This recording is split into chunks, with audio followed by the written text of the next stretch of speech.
Hey everyone, this is Doug with B&H. Everyone these days is shooting in 4K. But if you haven't made the switch yet, maybe you've asked yourself, why should I shoot 4K? Well, 4K and UHD for that matter has become the next big step in video production. For the past few years, you might have noticed that 4K has been making its way into nearly every piece of professional equipment, and now it's commonplace even in consumer gear. But in a world where HD resolution still dominates, why should you shoot in 4K? The biggest reason is simple: future-proofing.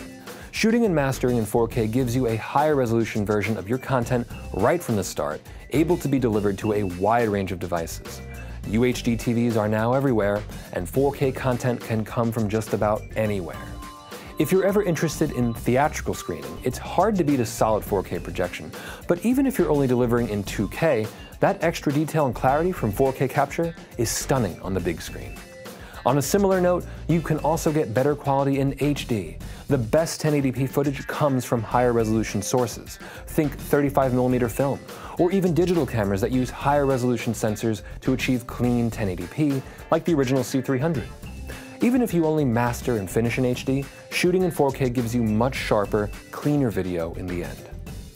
4K video has 4 times the number of pixels over 1080p, but if you're finishing in a lower resolution, this means you can treat the extra resolution as headroom to refine and recompose your shot. You can even punch all the way into a wide shot to obtain a close-up, allowing you to get around jump cuts or make room for graphics. Lastly, it's becoming more and more common for studios to require 4K delivery of content, meaning an investment in 4K now is not only a creative or technical advantage, but a practical one.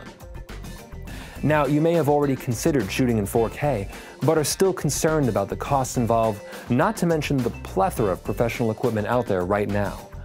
Well, that's why we're creating a 3-part series on shooting and editing 4K video from start to finish. This 4K production series will cover the basics of selecting your camera, editing your footage, and then delivering a finished video all in 4K. Everything from what cameras shoot 4K, the lenses you should pair with them, to the type of storage you need for all that data. This is Doug from B&H. I'll see you soon in Part 1, Cameras, Lenses, and Media.